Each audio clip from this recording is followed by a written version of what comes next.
बच्चों पढ़ते हैं अब accounting treatment of provision for taxation and advance payment of tax.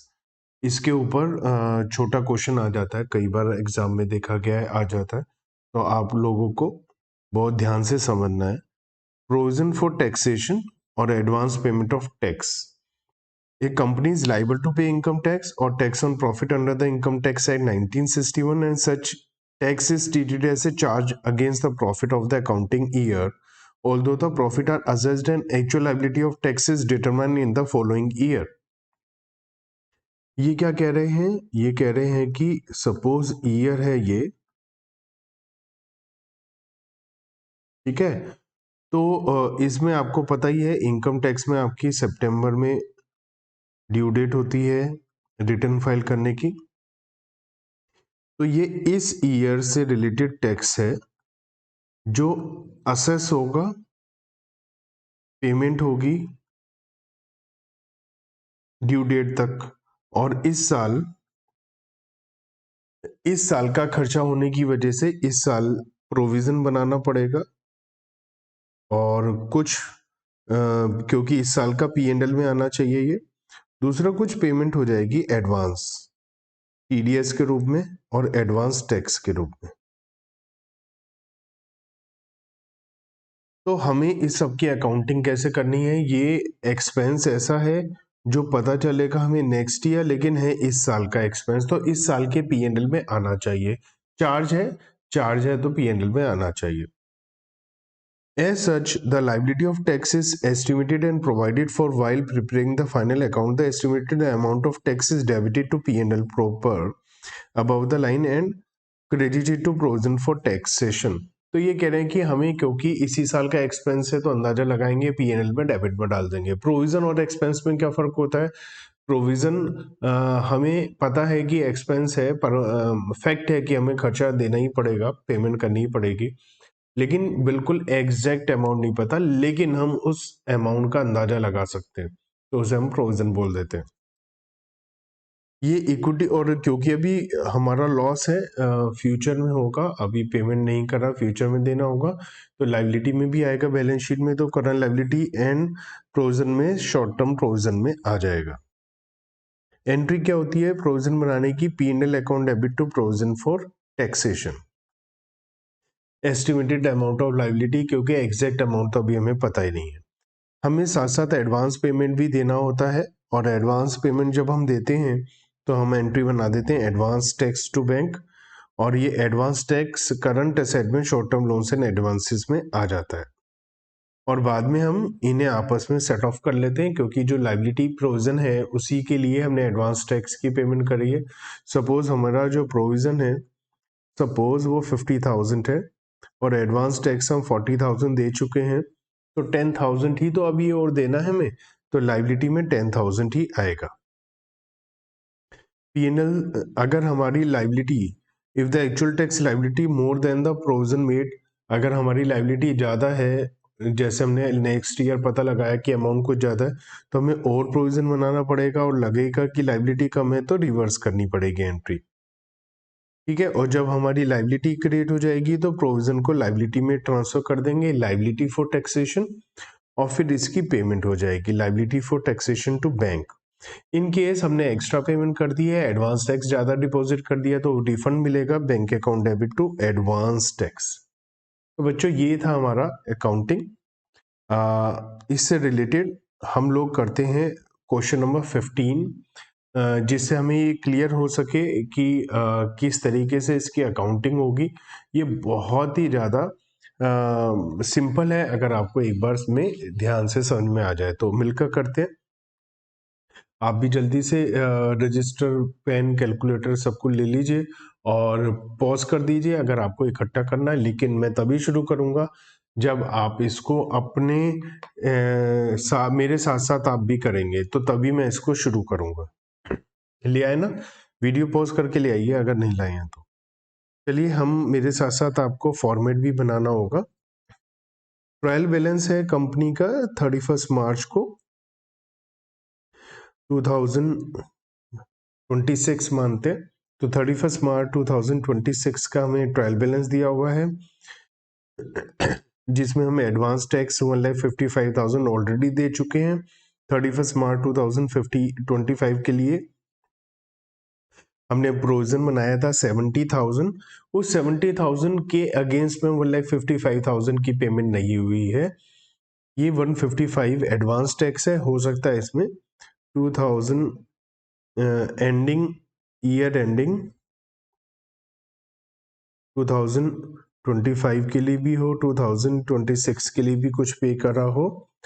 हमें कुछ एडिशनल इंफॉर्मेशन दे रखी है कि हमें एडवांस टैक्स में 65,000 पिछले साल का है, 24-25 का है 65,000। तो आउट ऑफ 155 अगर 65 पिछले साल का है तो 90,000 इस साल का। एक्चुअल टैक्स लायबिलिटी पिछले साल की 68,000 डिसाइड हुई है, जो हम प्रोविजन 70 बना चुके थे, 2,000 रुपीज कम हुआ है। और लिखा है प्रोविजन फॉर इनकम टैक्स जो हमें इस ईयर के लिए बनाना है वो 80,000 बनाना है। Prepare relevant accounts and also show how relevant items will appear in the P&L and balance sheet. हमें रिलेवेंट अकाउंट बनाने हैं। अब रिलेवेंट अकाउंट कौन कौन से होंगे, आप मेरे साथ बनाना शुरू करो जल्दी से। तो रिलेवेंट अकाउंट में एक तो सबसे पहले प्रोविजन फॉर टैक्स का अकाउंट होगा। प्रोविजन फॉर टैक्स के हर साल के हिसाब से अलग अलग अकाउंट बनेंगे। तो यहाँ पर हमारे 2 अकाउंट बन जाएंगे प्रोविजन फॉर टैक्स के। एक 24-25, एक 25-26, ठीक है।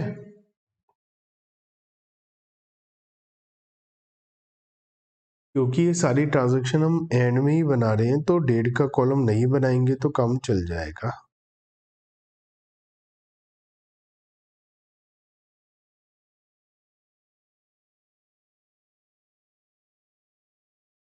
ठीक है। इसके अलावा जो हमें बनाना होगा वो बनाना होगा एडवांस टैक्स अकाउंट, क्योंकि एडवांस टैक्स से रिलेटेड भी हमें इंफॉर्मेशन दे रखी है। और हमसे बोला जा रहा है कि आप बनाइए बैलेंस शीट और P&L। लाइबिलिटी फॉर टैक्सेशन का अकाउंट भी बनाना चाहें तो बना सकते हैं, लेकिन उसे इग्नोर भी किया जा सकता है।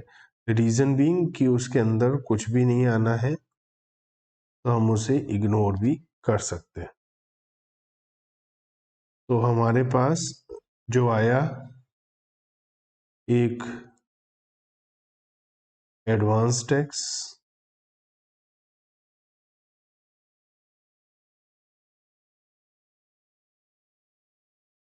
और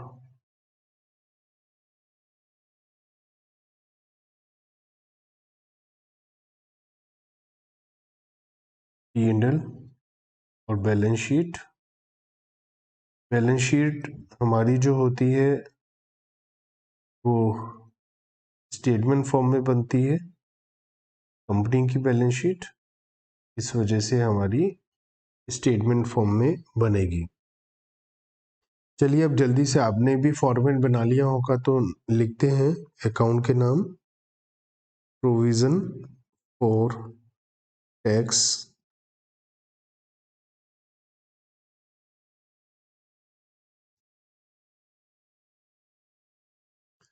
प्रोविजन फॉर टैक्स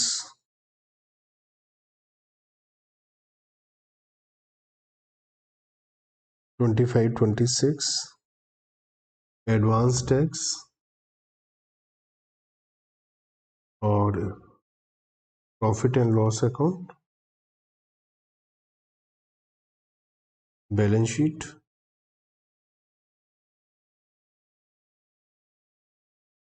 ठीक है। हमें जो बैलेंस दे रखा है वो दे रखा है एक तो प्रोविजन फॉर टैक्स का, तो ये जो हमारा है इसका बैलेंस ब्रोट डाउन कर लेते हैं by balance brought down 70,000 rupees. एक एडवांस टैक्स का भी हमें बैलेंस दिया हुआ है तो उसे भी नोट कर लेते हैं, टू बैलेंस ब्रोट डाउन 1,55,000।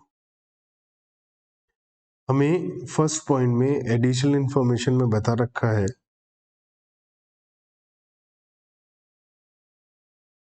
कि एडवांस पेमेंट में 65,000 रुपीज़ 24-25 का है। तो हमें क्या करना चाहिए, जैसे ही हमें पता चला कि इसमें 65,000 रुपीज़ 24-25 का है, तो हम क्या करते हैं, एडवांस टैक्स को प्रोविज़न में ट्रांसफ़र कर देते हैं, क्योंकि हमें इसकी पेमेंट करनी है और ऑलरेडी प्रोविजन फॉर टैक्स की पेमेंट करनी है, और वो हम कर चुके हैं एडवांस टैक्स में। मैं आपको एंट्री भी दिखा देता हूँ, कौन सी एंट्री से रिलेटेड मैं बात कर रहा हूँ। ये एंट्री कह रहा हूँ मैं आपको, provision for tax to advance payment. हमने जो ऑलरेडी टैक्स की पेमेंट कर चुके हैं उसको ट्रांसफर कर देते हैं। तो एंट्री हो गई provision for tax debit to advance tax. तो यहाँ पर आ गया बाय प्रोविजन फॉर टैक्स 2024-25, और यहाँ पर आ गया टू एडवांस टैक्स। ठीक है, अमाउंट है 65,000। भाई 70,000 हमने सोचे थे और उस 70 में से 65 की हमने पेमेंट कर दी। ठीक है, आगे लिखा है कि एक्चुअल टैक्स लायबिलिटी 68,000 आई है। तो हमने 70 में से हमने 65 की पेमेंट कर दी है। 70 में से हमने 65 की पेमेंट कर दी है। 5,000 और देने थे, लेकिन हमारी लायबिलिटी जो बनी है वो 68 बनी है। 68 का मतलब हमारी जो अब लायबिलिटी है,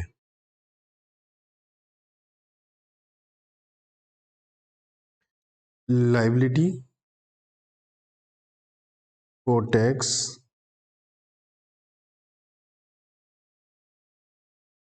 वो 3,000 बनी है, और क्योंकि 68,000 रुपीज हमने देने हैं और बाकी के जो 2,000 रुपए हमें नहीं देने पड़ेंगे, एक तरीके से वो हमारा प्रॉफिट है जो P&L अकाउंट में ट्रांसफर हो जाएगा। हमने सोचा था 70 देने पड़ रहे हैं, इतने 68, तो जो 2,000 रुपीज है उसका एक तरीके से हमें प्रॉफिट हो गया, उसे हमने P&L में ट्रांसफर कर दिया और हमारा अकाउंट कंप्लीट हो गया, क्लोज हो गया प्रोविजन फॉर टैक्स 24-25 का।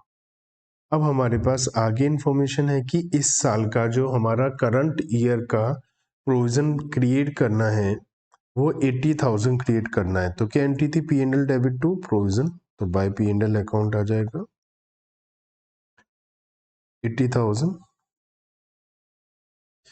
तो यही बैलेंस अगले साल ब्रोक डाउन होगा, जैसे ये 70 हुआ था पिछले साल 70, ये ऐसे ही बनाया होगा जैसे इस साल हम 80 बना रहे हैं। और यहाँ जैसे हमने टू बैलेंस कैरी डाउन लिखा है, ऐसे ही पिछले साल हमने 70 बैलेंस कैरी डाउन लिखा होगा। जो बैलेंस ब्रोक डाउन यहाँ पर आ गया 70, ये पिछले साल का कैरी डाउन होगा। एडवांस टैक्स की बात करते हैं, तो एडवांस टैक्स हमारा टोटल 155 था, जिसमें से 65,000 रिलेट करता था पिछले साल से, और करंट ईयर का जो है वो बैलेंस आ जाएगा 1,55,000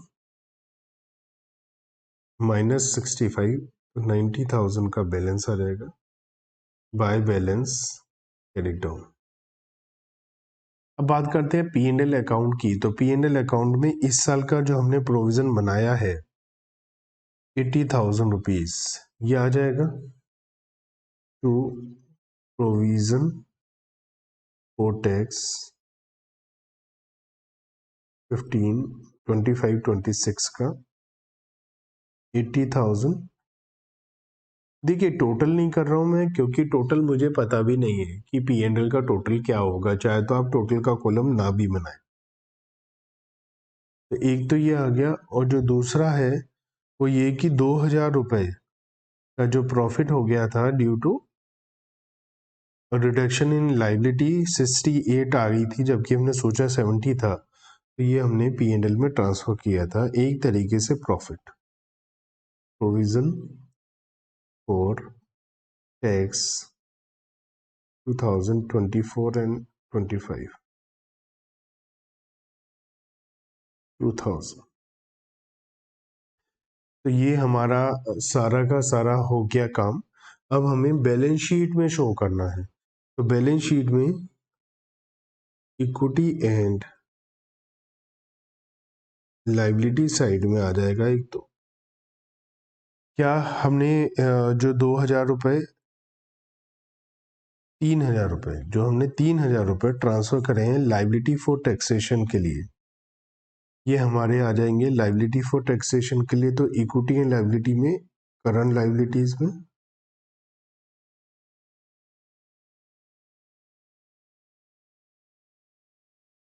करंट लायबिलिटीज में आ जाएगा, क्योंकि हम लोगों ने इसका पेमेंट 1 साल के अंदर अंदर करना है। तो ये करंट लायबिलिटीज में आ जाएगा। तो करंट लायबिलिटीज में अदर करंट लायबिलिटीज में आ जाएगा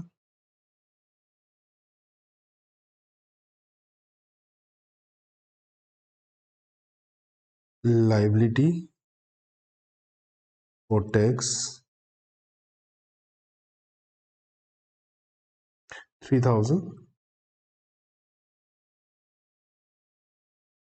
एक तो ये अमाउंट आ जाएगी। दूसरा हमने प्रोविजन बनाया इस साल का 80,000।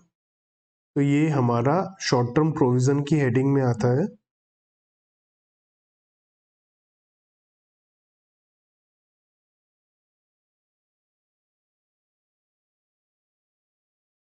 Provision for tax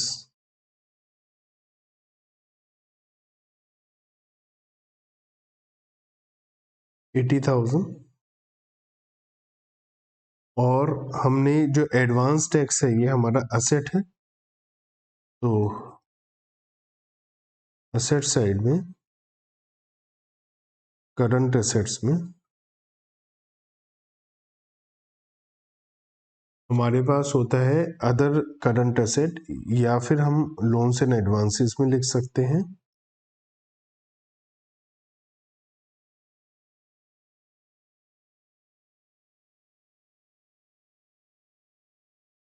advance tax 70,000 rupees 90,000 का बैलेंस आ रहा है। तो ये था हमारा क्वेश्चन, जिसके अंदर हमने कुछ क्वेश्चंस से रिलेटेड अकाउंट बनाए हैं। अगर यहाँ टीडीएस का बैलेंस दे रखा होता, टीडीएस दो टाइप का होता है। एक वो जो हम किसी को पेमेंट करते हुए डिडक्ट करते हैं, जिसका डेबिट बैलेंस होता है, it is just like advance. जो हम किसी को पेमेंट करते हुए डिडक्ट करते हैं उसका क्रेडिट बैलेंस होता है, वो हमारी लायबिलिटी होती है, क्योंकि हमें उसे गवर्नमेंट के पास डिपॉजिट कराना है।